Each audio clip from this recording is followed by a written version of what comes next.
capable porter bonne nouvelle là. Et nous river, nous pas tomber à terre encore, mais nous pas dans la cour, mais nous en l'air, qu'on y a nous sorti de la cour à Chamot, nous en haut net, nous en l'air, et ou même qui en bas la cour, on nous prie ensemble avec nous, pour monter quand même. Notre Seigneur, notre Dieu, nous te remercie pour grâce ou pour bien faire. Ou même Seigneur qui bat nous la vie encore. Ou bat nous chance, Seigneur, nous dormir, nous réveiller. C'est grâce à vous, c'est grâce à vous, Seigneur. Si c'est pas à vous-même, nous pas connaître, Seigneur, c'est vous-même. C'est nous-mêmes qui te cassons, mais nous pas de rien, nous te cassons pour côté. Nous te remercie, Seigneur. Merci pour chaque membre qui sont de la foi.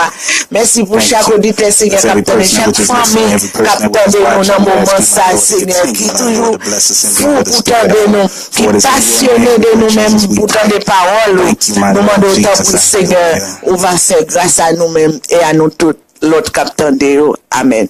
Notre Père qui est aux cieux, que ton nom soit sanctifié, que ton règne vienne, que ta volonté soit faite sur la terre comme au ciel. Donnez-nous aujourd'hui notre pain quotidien.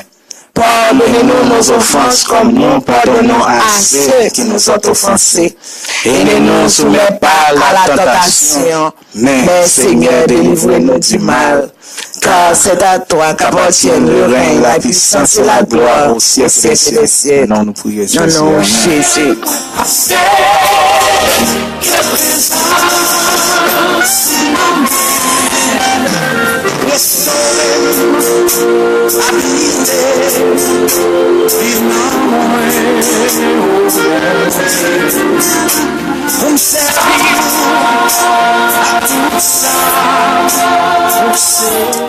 Ça passe. Nous en l'air encore. Vous connaissez nous là chaque jeudi, il est vous désir pour faire toute communauté à connaître, il est toujours un bon lait pour nous descendre, nous soumettre nous devant bon Dieu. Pour nous dire merci. It's always a good time to pray, no matter what you got going on in your life. Always to remember to humble yourself. Always to remember to give God that glory. Always remember to, just relax. Just relax and let God take full control of all your situations. Comment est là, maman? Très bien, grâce à Dieu, frère Gabriel, et vous-même? Nous la grâce à Dieu, nous dans belle place. Oh yes, nous en l'air, faut des belles places, faut dire nous en l'air.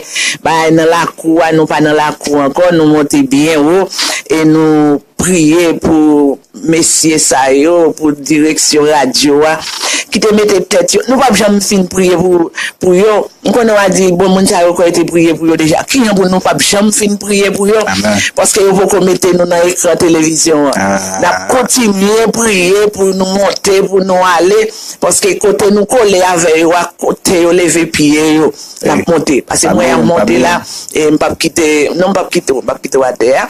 Et nous saluer tout le monde captant de nous, et sénateur, nous saluer faute. Nous saluer tout le monde en général, c'est Azor, c'est Michou, c'est Milouz, nous saluer, et nous saluer à tout que nous pour nous dire, c'est Liline, condoléances que nous, une sincère condoléance à Céline, et il y a un pile d'amis nous fanatiques nous qui te comprennent, c'est Célinite. C'est pas Célinite qui perd maman, c'est Céline en bas pour Sainte-Lucie, Céline vedette là, amen, et qui perd maman hier soir, nous entendons ça fait réellement triste, parce que nous connaissons les gens qui perdent morceau, ça c'est un morceau qui cher en pile. Nous demandons toute communauté à capable lever Céline dans la prière pour que bon Dieu est capable de balayer force parce que c'est des amis. Maman c'est amis et qui séparés, nous connaissons qui ça y aurait les séparations ça. Et Céline nous salue fortement et nous dit bon courage dans le Seigneur parce que bon Dieu pas quitter. Maman allait mais qui t'aime dit Jésus après été avec eux. C'est ça, pas jamais oublier ça. Bon Dieu béni maman. I can only imagine what it is, what type of situation you're going through. But avec ça, nous dit merci à tout le monde qui là avec nous en l'autre semaine, en l'autre mois. Nous connaissons mois passé qui est mois de mars qui est fini. Et puis bon Dieu béni nous avec 5 semaines pour nous parler sur un sujet qui est vraiment aider en pile monde, il y a monde qui contacter nous en bas, like pas sur radio pour nous plus faire plus discussion sur ça parce que à faire pardon c'est pas un bagage qui facile. Pas facile. Pour pardonner au monde qui te fait un bagage que pas jamais espéré au faire, c'est pas un bagage qui facile. Mais toujours songer tout ça qui nous passe dans la vie nous, tout côté que vous fait, tout monde que vous jouez avec, tout c'est pour une raison. So we understand, you know, we thank every person that which was watching with us this whole month, that past month of March, where we were speaking on forgiveness. We understand that forgiveness is not something that is easy for a person to do, especially if it's something that you never expected someone to do to you. For me to tell you to just forgive that person, I understand it's hard for you to just accept to forgive that person, but in order for you to grow and to become the person that you are meant to be, you have to go through different things. Sometimes you go through uncomfortable situations. Sometimes you go through things that you did not expect, but it all makes us who we are today. So we have to thank God. We give God glory for all situations, through all circumstances. God bless you. You understand? So with that being said, this new month of April, April, we have a message. We have a question for every person that which is listening to us right now. We ask, who are you? Et pas poisson d'avril au frappé là? Nah. Oh, ok. Nous l'équipe de premier en passé, bah qu'on est pour monde qui dépend dans poisson d'avril ça, mais moi dépend, il y a mesdames dans groupe là qui dépend dans bagage, bah t'espérer ça, les bien pour moi. Sure, I got you. But with that being said, who are you? Right? If we ask you the question, who are you?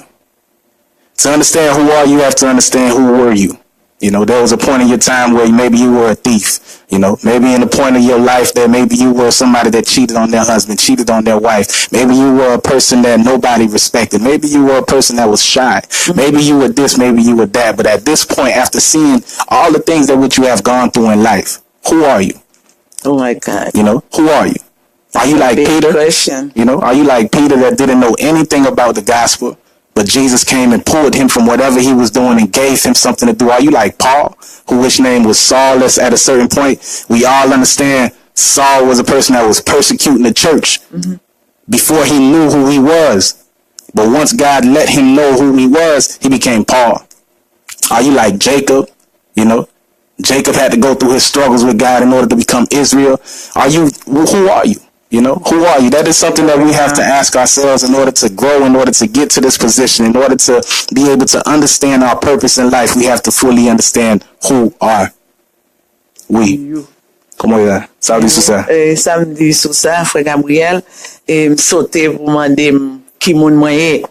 Et moi, quoi question posée à nous tous captandés.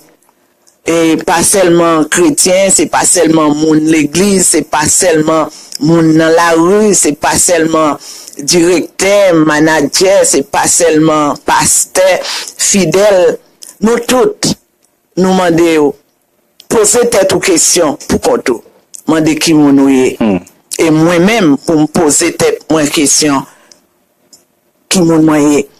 Oui, Seigneur a demandé, nous songer, il te demandé Paul qui moun ouye et puis côté Paul te dit non il te connaît qui moun ya il te changé le pile dit même moun vloyer jodi il te joint à Jacob il dit Jacob qui moun ouye comment non relé Jacob dit il dit me parler lo Jacob encore mais non Israël non ouais Paul Saul changé en Paul et Jacob vini Israël et l'arrivée sur Abraham Seigneur changé non li dit ou parler Abraham encore ou relé Abraham.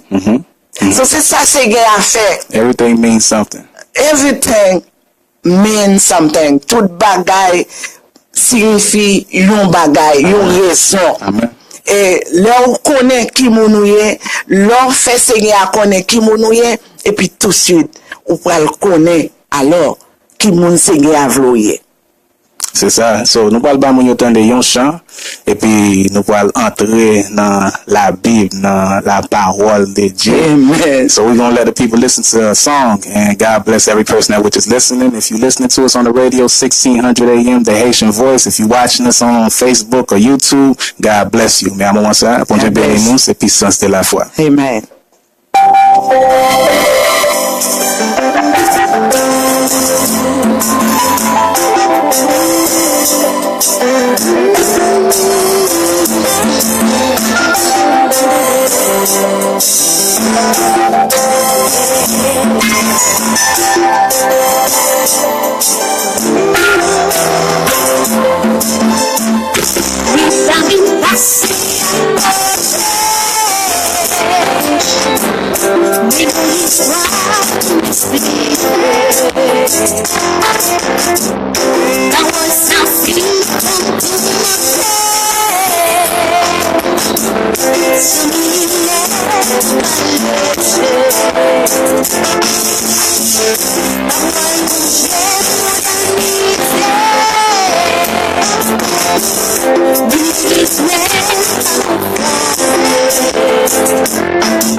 Nous avons un gros salier avec Céline Dion qui a fait un concert.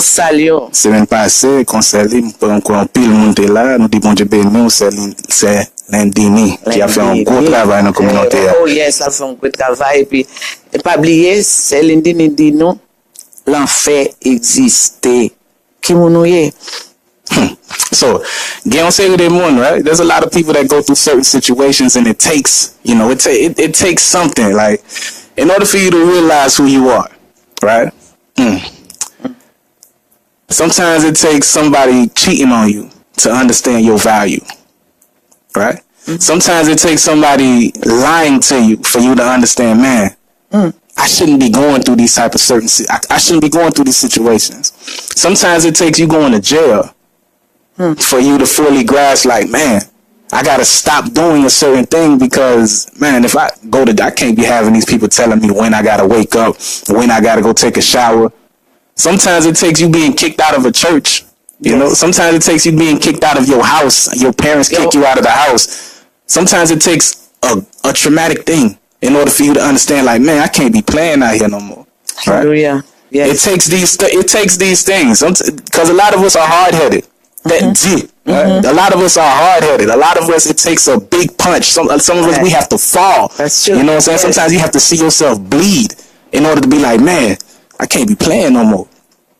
So, nobody leave, right? We're going to read in Luke chapter 15. We're going to understand how a young man, it took something, it took pride, you know? He had pride, too much pride. His arrogance caused him to be able to fall. Okay. And when he fell, he was humbled. And after being humbled, he was accepted. So we're going to read in Luke chapter 15, verse 11.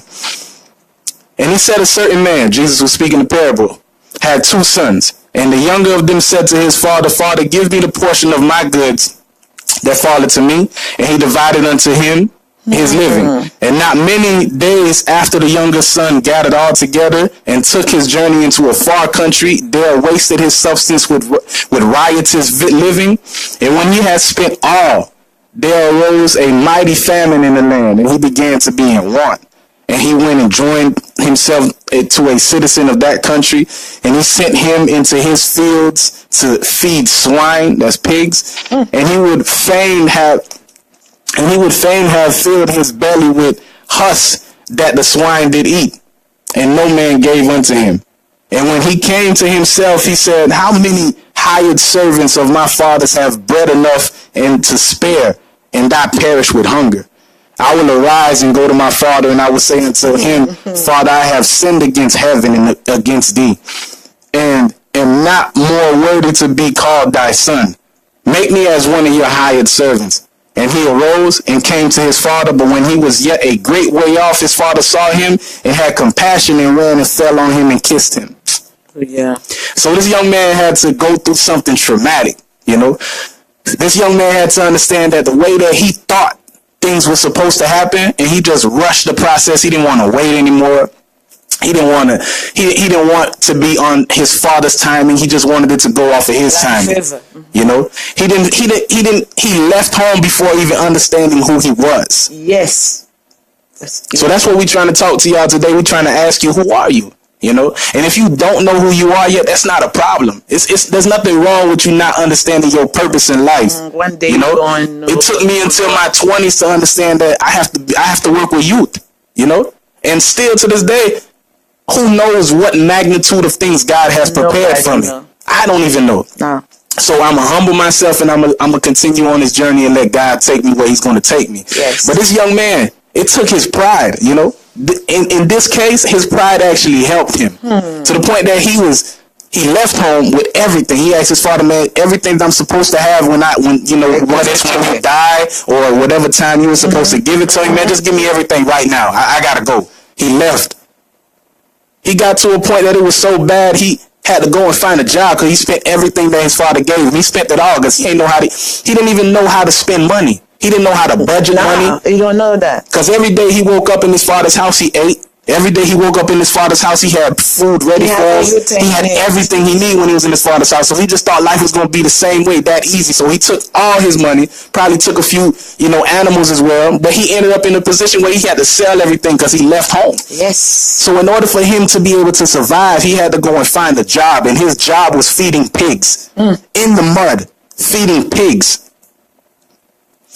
It was so bad that he was eating the leftovers from the pigs. Whatever the pig didn't eat, the swine didn't eat, that's what he would take for himself and eat. This is a young man that pretty much, his father was a king. His father had so much land. His father, he had to realize, like, man, even the people that work for my father, right? They're not even his sons and his daughters. The people that work for my father, they have enough food where they can leave some and eat it later. Yes. And me, I'm over here eating the leftover from pigs. That was a humbling situation. And in that situation, I'm not going to lie to you, that made him. Yes. That made him realize his importance in life. Because when he went home, he told his father, he was ready to tell his father, okay, just put me in a position where I'm just going to be working for you. You don't even have to take me. I'm not worthy to be your son. No more. You know?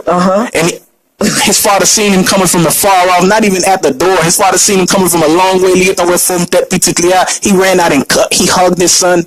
And he was like, man. He don't have time to talk to his father. He didn't even have time to say sorry. That's how much. So sometimes it takes those situations, but through those situations, I just hope that we learn from them. You know, some people go to jail and they end up back in jail. Some people lose their job, lose everything, get everything back, and then lose it again.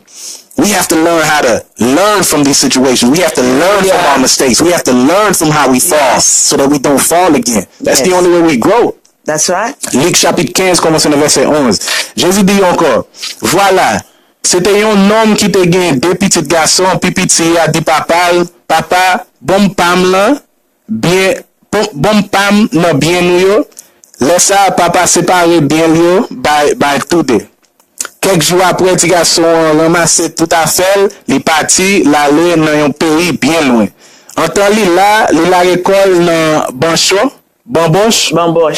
Il gaspille tout l'argent. Les messieurs fin dépenser tout l'argent, ils ont gros gango tombé sous pays, laisse ça, ils viennent nécessité. L'allemand de travail, là, yon habitant dans le pays, habitant voyé dans le jardin, là, regarder cochon. Laisse ça, il t'a bien aimé plein ventre, ça cochon, il t'a mangé, mais personne pas de bali. C'est laisse ça, attends, il prend calculer sous situation, il dit comme ça, regardez quantité de monde qui travaille pour l'argent, ils jouent manger dépenser, ça yo ka manger, ils jouent manger dépasser, ça yo ka manger. Et puis moi-même, m'a mourir gangou ici là. M'a levé, moi pour tourner pêcher compte non, m'a levé pour tourner joindre papa, m'a dit li papa, moi péché contre bon Dieu, moi péché contre vous-même. Contre vous-même tout. Moi pas mérité pour considérer pour petit ou encore. Gardez tant que yon nan monde qui travaille avec vous. li leve vrai, li prend chemin tourner kay papa li, mais c'est raté bien loin kay là, toujours les papa ouais li, que papa fait mal, li courir à rencontrer, li passer mail dans coup petit li et puis li boli. Parole du Seigneur. Amen. Amen. Amen. Moi, va quoi nous gen rien pour nous ta continuer di dans leçon ça. Wow. Premier bagage frère Gabriel moi expérience leçon que me tirer papa depuis côté petit garçon mandel parti bien par là. Qui ça le fait? Il va bataille avec non? Il pas bataille avec il balil. Yeah. Mais il bat tous les deux. Elle séparé et séparation faite. So tous les deux gagnent la main. Ça le fait les mêmes il parti, il pas arrêté dans zone Pipiti a parti. Pipiti a, il parti, il pas même arrêté dans zone là côté si ça pas bon ou bien pour papa t'a voyagé sous lui. Il parti loin. Là il nan bamboché, là il bamboché avec toutes les amis parce qu'il a l'argent dans mel. Et puis non seulement il a l'argent dans mel, ça pour joindre pour comprendre bien hein. On connaît les petits moun levé dans la cour, dans un caille, dans une famille qui kembo coûte, qui kembo taille, quand on joint tout ça on a besoin, quand c'est maman et papa et moun qui a réglé bagay yo, ti moun ça toujours une expérience qu'il besoin c'est. Oui. La regarder télévision. La regarder l'école, li wè l'autre petit monde, li wè l'autre ami, li wè pas même avec et puis li même li gon l'autre la suivre. Il est freedom. Li besoin liberté li et il demande papa, vous connaît qui te kay là.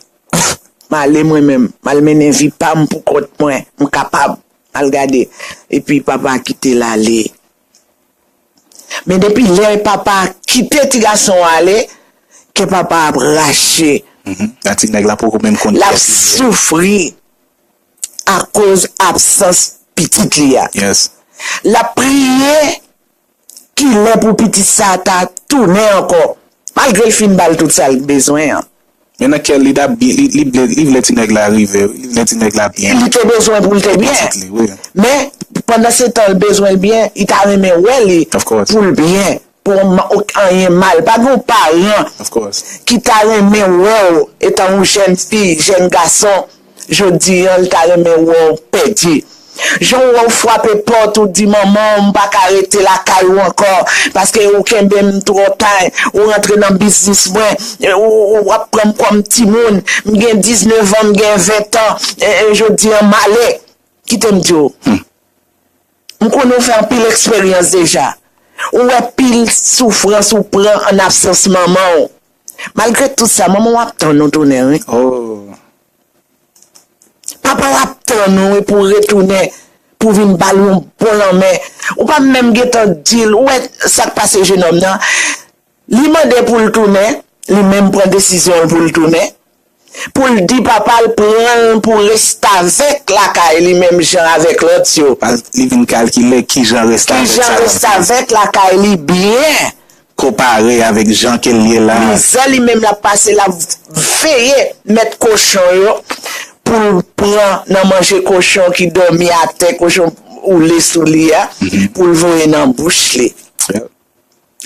Peut-être ou ka dit ça c'est histoire. Peut-être ou ka dit en ça son bagay yo écrit pour faire mon dodo. Ou bien même en parabole qui ou bien c'est en parabole, en pile fois là on prend parabole, yo pas oublier Jésus-Christ te qu'on parler en parabole depuis gagné plusieurs monde. C'est gagné 14. Depuis gagné 13 ou 14. Oui, qui fait parole l'a changé. Même disciples un jour te dit maître, pour qui ça là ensemble avec nous parler clair. Et puis là, gen étranger, ou l'autre moun vini, ou changer parole ou en parabole. Il dit, m'connais qui ça m'a fait, parce que m'pas vle comprendre ça m'a dit. M'pas vle entendre pour yo comprendre, pour yo pas sauver. Parce que, maman ou papa ou l'aptan nous, ou même, zami moi, parabole là, Oui, c'est une parabole, mais pas oublier, parabole là mène en pile leçon. Moi-même, moi prends la donne, ou même ou prends la donne. Gen parabole ou fin tande, ou mande si c'est pas papa ou même qui te écrit pour la vie, pour ça te fait. Et pour ça, je dis, nous pas quitter la Bible derrière pour nous venir bon conseil, pour nous dire, qui nous dit ou yé. Parce que ti garçon te vient reconnaître que c'est petit papa. L'elle te la volé pour manger morceau pour banane. Sont des blés qui sorti dans bouche cochon yo. Il te dit non, place moi pas là. M'a tourner aller dans la coupe papa encore. M'encourage yo pour quitter ça t'a fait yo pour venir connaître qui moun yé. Parce que en pile fois ou tomber dans prison, c'est parce qu'on pas te prendre tête tout. Ou passer monsieur ou tomber à 2 3 4 petites. Pas presser la corps comme ça. Qui moun yé? Je dis à nous, femme perdue identité, garçon perdu identité, parce que vous pas reconnaître qui moun yé. Je dis à nous, venir pour nous demander qui moun yé. Amen. Là, vous tombez en bas, un jeune garçon, vous prenez un coup de bas, ou bien 2 petites, ou bien 3 petites, ou quittez l'école. Tournez l'école. Non, ou pas tourner l'école, parce que pour qu'on jamais connaît qui moun yé, ou elle pour une jeune fille, ou à coucher avec elle. Ça, les sentir. Ça, ou dégradé, parce que pour qu'on connaît qui monouye. Jour, on va découvrir qui monouye, ou après tirer toute bagage ça loin la vie. Et puis pour tourner, monouté, ti princesse, ou t'es la caille maman ou papa là. Prince, ou t'es dans famille, côté toute famille, alléluia, t'as considéré, yo t'as ton, qu'il est pour finir avec high school, pour rentrer dans le collège, pour rentrer dans l'université. Qui mounouye, je dis, sauf fait dans la rue, posez cette question, demandez, est-ce que place moi? Les côtés mieux là. Amen. Amen. Par contre, ça vous me dit encore. Respect. Parole là, toi. Respect. We have to be able to grow. We have to be able to learn from these Yes. situations, man. You have to be, you can't tell yourself that, man, I done slipped up and at this point of my life right now, I can't do anything. You can. There's women out here, there's women that's listening to us right now. Maybe you a young woman, and when you were a child, you didn't see yourself having 4 kids by the time before you turned 30. You know, maybe you didn't see yourself in a position where you were living off Section 8. Maybe you ain't see yourself in the position that you are in. What we have to understand is that the way that this system is built around us at this point, this system that which we call America, the way that this system is built, it's to keep us in a place where we never find our true identity. Yes, that's true. It tries its best to keep us corrupted. It tries its best to keep us distracted. It tries its best to keep us down. Yes. So that we never you know what I'm saying, grow. Like I love how Tupac would have said he was the rose that grew from the concrete, because that's not his position. He wasn't supposed to be able to make it, but he made it. You understand me? He made it. Yes, he made it. You have to understand that no matter what your circumstance is, no matter what your situation is right now, when you was younger, you ain't think that you would have all this baggage with you. You ain't think that you would have all these different obstacles that which are self-made.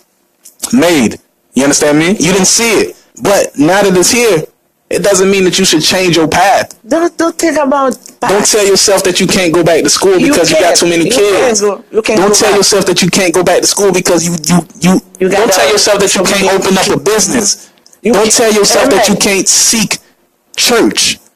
Don't tell yourself that you can't become a pastor because you slept with too many women. Don't tell yourself that you can't become a youth leader because you've stolen stuff and you've killed people and you shot people. Don't put all of these limitations upon yourself, because once you put limitations on you, it's like a ceiling. And once you put that ceiling, you truly can't grow. And we know that these ceilings that which are like 8 feet up, right? The ceilings that which we are building on a 5'5" person, it's like you build a ceiling that's 5'6". So even if you go on your tippy toes, you reach that ceiling and now you tell yourself, man, I went too high. Too high. No. We have to understand that these, oh my God, you know, this society doesn't want you to be anything. We watch television, right? Television shows us these different shows, and it shows us how people that are just living in poverty, and they usually use black people just living in poverty, and they try to put it in our heads that this is the way, and they try to make us think that when you finally make it out of this poverty and you finally become, you know, a middle class person or whatever the case may be, man, you made it far. You made it the middle class. You made it far. Man, that ain't true. You know. Middle class is supposed to be where we all are. That's level ground. We all supposed to be trying to achieve things that which are greater. Let's stop putting limitations on ourselves because of whatever circumstance you're going through. You know?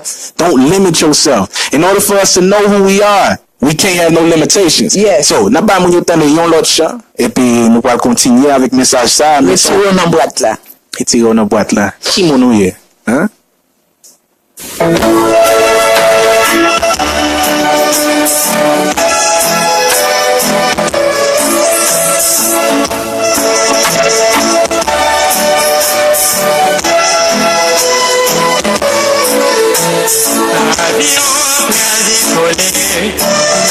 Est-ce que vous savez?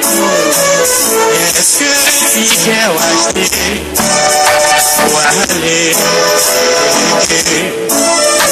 il m'a dernier signal pour est-ce que rempli condition pour être là pour l'amener? Est-ce que c'est vite tout ça, oui? Est-ce que pas tout ça va mélanger? Est-ce que c'est vrai qui va changer?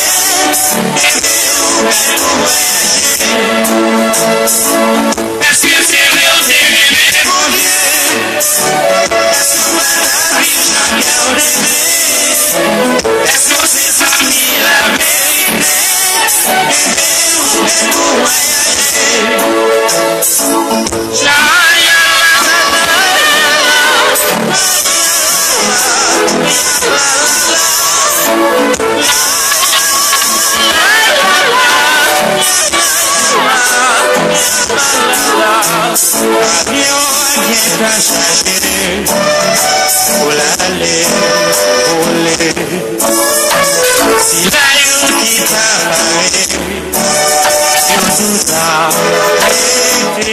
Amen, amen, amen, amen. Avion pral quitter. C'est ça. Avion pral quitter. Et qui moun ye? Est-ce que vous prend à pied? Ça son message, frère parent porter pour nous. Son gros message lié. Est-ce que vous êtes paré? Est-ce que ticket ou acheté? Est-ce que vous êtes mis la vérité? Qui moun ye? Est-ce que vous êtes d'accord pour accepter Jésus dans la vie où je dis pour capable changer? Parce que en pile fois, ou ka changer, mon rete non boîte. Quand on y est en dans box là, boîte là pas rien qui ka kembo là dans c'est où you put yourself in the box. Yeah. Li pas kembo. Parce que son boîte carton li sous bien sous frappé quoi. Sous bien gardé. Sous bien gardé et sous que quoi ou sorti. Ou da même ouais, il pas même là, il pas même exister. Il pas même exister. C'est non maillot ou qu'on fermé au côté. C'est non maillot qu'on est 4000 en barre. C'est non maillot qu'on est porte ça devant non pas qu'à ouvrir. Porte la gagne un code. S'il pas qu'à gagne un code qu'on a regardé monsieur policier qui qu'on a mené investigation yo. Nous connaissons qui ça ouvert. Ils ont frappé, ils ont essayé et puis porte la pour chambre qu'a ouvert, ils ont râlé revolver, aller droit dans Côté on connaît le Kembe et ou même nous connaissons la caille, moi même porte la caille moi qu'on fermé, clé en dedans, nous qu'on lock myself out. Cherchons tournevis. Hein? On bien un couteau, côté l'an porte la rentrée à lac là, qui lac là, ou rentre couteau à la donne, gazon dit avec, ou jouer li, et puis ouvert porte là. Je dis à nous dire comme ça, qui nous est pour pas changer. Si vous pas voulez changer, c'est vous même, mais on peut changer. Parce que, côté c'est pas place. So there's a few things that I want people to understand before we finish this message, as far as just on Luke chapter 15, that one parable when we heard about the two sons. A few things that I want you to take away from it is that there is two sons in this story. And both sons were given their half of their inheritance. They were both given to them. The younger one is the one that chose to leave. The younger one. So us, you understand, man, we're young. I mean, we still count ourselves young. A person that's 50 years old. If you're 50 years old, I'm not going to lie to you, you young. Yes. You young. Come I hear on. 90-year-old at the hospital, 90-year-old patients, 95-year-old patients, their wives be 89, their wives be 97. They've been married for 50 years. Yes. They married for 50 years and you only 50 years old. You young. You know what I'm saying? People been married as long as you are. So you, we talking about when we were kids though, not kids, but when we were children. When we were children, you understand how naive we were? You know how hard-headed we were? We always thought that we knew everything. You thought that you knew everything. You run into a building, you run into a wall, you run head first and you think that you could break through it because you don't know. Yes. As you grow up in life, you start to understand that there's certain things that you should not just go and jump out here first to go and try to find out.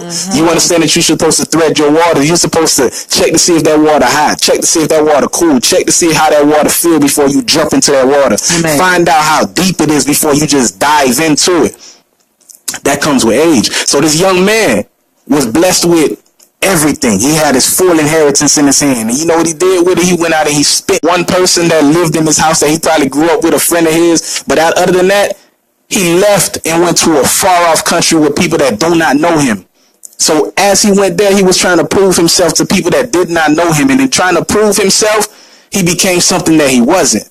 Right? That's what I want y'all to understand. A lot of us go out of character trying to prove certain things to other people and we get lost in that sauce to the point that we live a full different life. To the point that we have to do everything according to how these people accepted you. Yes. Let's stop letting people put us in a box. Because sometimes it's not on you sit here trying to be something that other people think you are. They think you are that person. So now you have to be that certain person.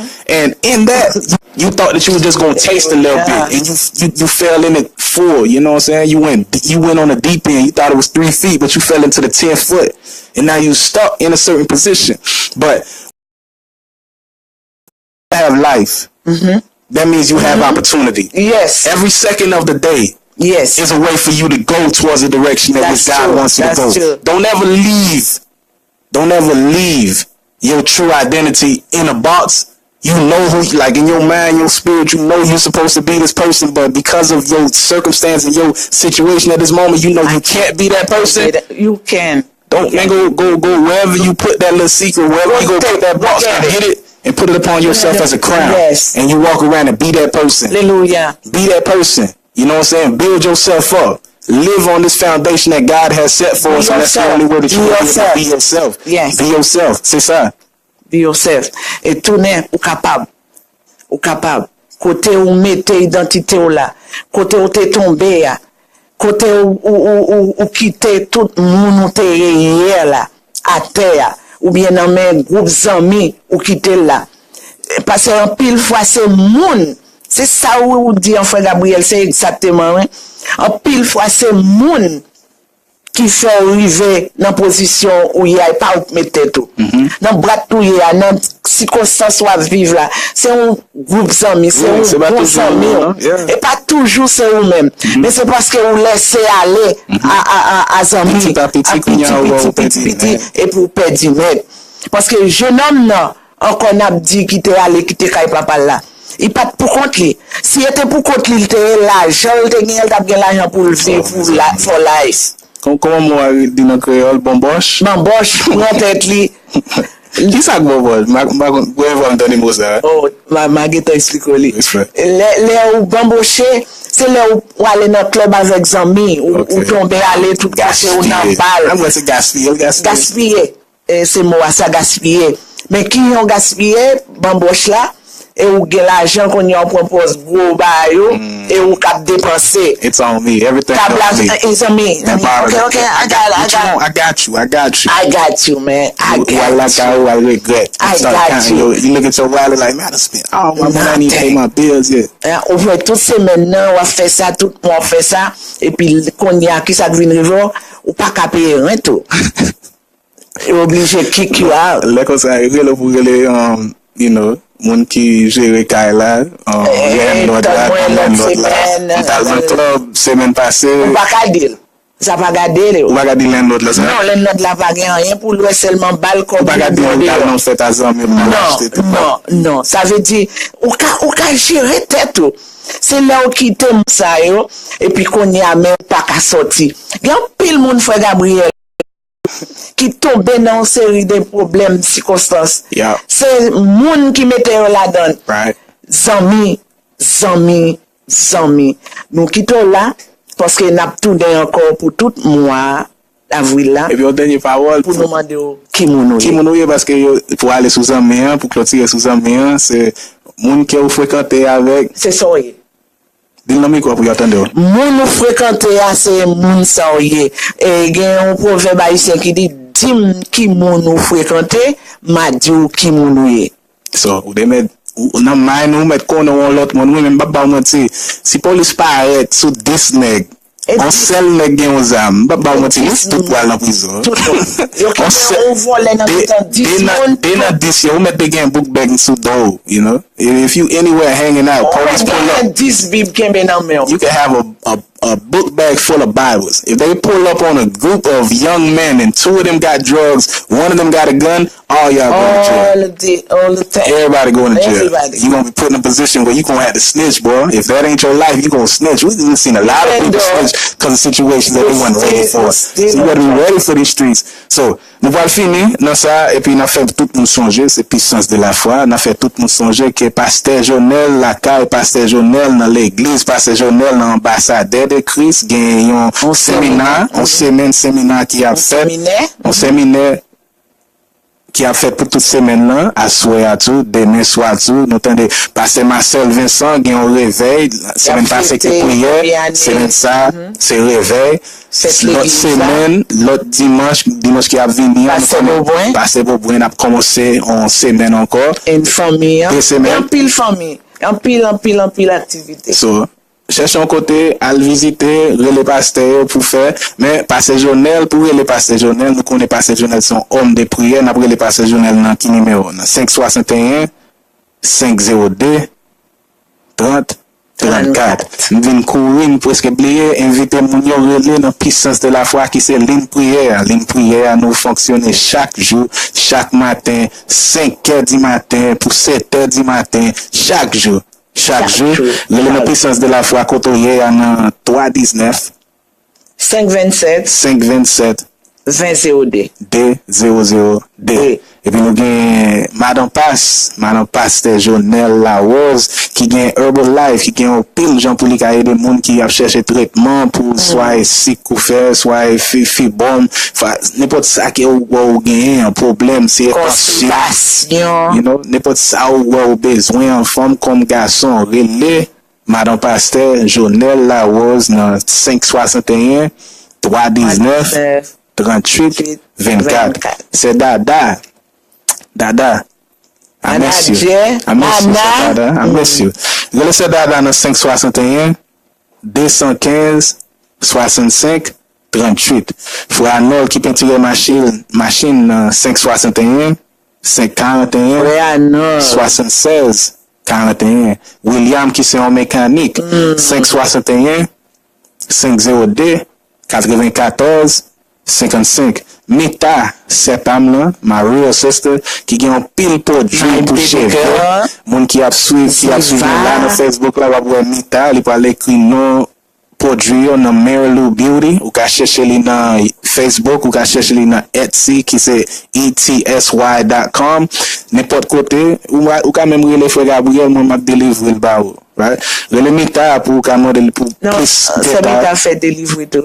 Oh, Mita fait délivrer tout? Oh, yeah. Oh, bien. Et puis, il livrer, mais texte Mita adresse ou texte Mita qui ça qui a besoin dans 561 667 98 21. Ou mais texte dans WhatsApp tout. 561, il y a bien ba photo, la photo bagay yo. 561, 667, 98, 21. Marie Nita qui sont avocats, relé Ross, Ross qui a aidé avec tout problème que vous avez besoin, dans le sens que vous avez besoin d'avocat, soit c'est papier, on va signer papier. Relé Ross 305, 304, 92, 82. Et puis nous avons un frère honnête qui fait transportation, qui a besoin de déplacer, ou besoin d'aller en côté, ou voulez prendre un schedule avec frère honnête pour les prendre à tel lait chaque jour. Ou pas jamais fatigué. Ou pas jamais retard. Si pour frère honnête, ou pas jamais retard. Le frère honnête dans 561, 201, 59, 34. C'est limite. Numéro c'est limite, c'est 561, 614, 79, 33. Ça, c'est numéro Saint-Ninite. Saint-Ninite. Numéro Frère Gabriel, c'est 561, 502, 09, 08. Et puis, nous disons, il y a tout le monde qui a, you know, if you're trying to contact me on Facebook or if you contacted me on WhatsApp, I haven't been on it. We've been, the whole group has been on a week long we're going to be on the fast for a very long time. But this week we were fasting social media. So we wasn't able to do, you know what I'm saying? If you were contacting me on Facebook or WhatsApp, I'm sorry. Nous dit pardon pour monde qui l'a pas pour contacter nous sur WhatsApp ou bien Facebook. Nous pas là pour semaine là, mais dimanche, n'a retourné sur ça. Bon Dieu béni nous. Il y a un peu de monde qui a regardé nous là, qui a dit, man, that m'a envoyé message ba ou dans Facebook avec bel jacket blanc qui fait et peut-être ça va te répondre moi non c'est non gêne c'est un fast passing mais checker on gagne numéro moi le non qui numéro on connaît numéro pas moi c'est qui ça c'est 561 614 79 33 ou même qui moi pas parler dans micro ajouter pas comme ça pas vle parce que moi j'en parler là pour moi même mal couvrir encore et puis waget on connaît longtemps de on attend de clair et nous entendez Saint-Ninite qui cap dit nous pour tout monde qui te bal travail fait et puis monde qui relé qui gagne apprêtement les nous gagne apprêtement avec nous pas venir nous petit Jean bail moi parce que me gagne toujours busy et nous dit toujours venir pour te travail bon nous faire parce que les ou supporter nous le bon nous travail fait les acheter un bagage dans mais nous leur propre produit à dans mita ça aider nous payer émission radio là émission là et alors nous dit vinn pour service non mais nous pour tes service tout ça ou gain poser nos questions parce que nous gain service avocat nous gain service cheveux, produits, tout bagage ou besoin faire sac, l'huile sainte, un bible, champ d'espérance, n'importe ça ou besoin. Qui compte ça qui non mais c'est Ninite, trois joigner, c'est l'huile sainte là. Non mais c'est Ninite, toujours dans 6 33 70. C'est ça? 6 14 79 33. Tout ça ou gain besoin pour la prière, pour faire n'importe bagage. Ansi relais Saint-Ninite la servir et n'a prié numéro pas frère Gabriel si ou pas qu'à joindre Saint-Ninite ou carré les frère Gabriel dans 561 502 09 08. Seigneur Dieu éternel tout-puissant, nous te remercions et pour grâce ou bien fait ou envers nous pour tout ça où t'es accordé nous ensemble pour nous faire et nous demandons tant pour Seigneur pendant tout mois ça on va mettre parole dans bouche pour nous dire et on va faire nous connaître tout bon vrai nous-mêmes qui nous fait nous connaître Seigneur qui nous prions comme ça dans le nom de Jésus qui vit qui règne au siècle des siècles. Amen. Qui mon oye.